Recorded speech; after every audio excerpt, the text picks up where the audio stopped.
ఇవాళ అసెంబ్లీ ముందుకు Kaleshwaram full report రాబోతుంది. అయితే రిపోర్టుపై చర్చ జరుగుతుందా, రచ్చగా మారుతుందా అనేది సస్పెన్షన్ గా మారింది. కాళేశ్వరంపై పవర్ పాయింట్ ప్రెజెంటేషన్ కు కాంగ్రెస్ రెడీ అవుతూ ఉంటే తమకు అవకాశం ఇవ్వాలి అంటుంది బీఆర్ఎస్.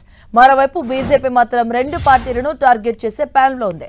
ఉదయం 9 గంటలకు తెలంగాణ శాసనసభ సమావేశం ప్రారంభం కాబోతుంది. 9 గంటల నుంచి 9:30 వరకు సీఎం రేవంత్ రెడ్డి అసెంబ్లీలో ఉంటారు. కాళేశ్వరం విచారణ కమిషన్ రిపోర్టు సభలో ప్రవేశపెట్టబోతున్నారు. దీనిపై నీటిపారుదల శాఖ మంత్రి ఉత్తమ్ కుమార్ రెడ్డి మాట్లాడతారు. అనంతరం స్థానిక సంస్థల్లో రిజర్వేషన్లపై 50% ఉన్న సీలింగ్ ను ఎత్తివేస్తూ సవరణ బిల్లును ప్రభుత్వ సభలో ప్రవేశపెడుతుంది. తద్వారా బీసీలకు 42% రిజర్వేషన్ల అమలుకు మార్గం సుగమమవుతుందని ప్రభుత్వం భావిస్తుంది. ఈ బిల్లు ఆమోదం అనంతరం కాళేశ్వరంపై చర్చ జరుగుతుంది. బీసీ ఘోష్ కమిషన్ నివేదికపై రోజంతా హోరాహోరీగా చర్చ సాగే అవకాశం ఉంది. ఇక అనంతరం సభకు కొద్ది రోజుల విరామం ప్రకటించే అవకాశాలున్నాయి. కమిషన్ నివేదికను బీఆర్ఎస్ గట్టిగా వ్యతిరేకించే అవకాశం కనిపిస్తుంది.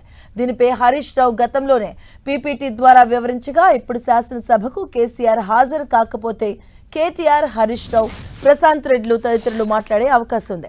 మంత్రుల్లో పొంగులేటి, సీతక్క, కోమటిరెడ్డి వెంకటరెడ్డి, పొన్నం తదితరులు మాట్లాడబోతున్నట్టుగా తెలుస్తుంది.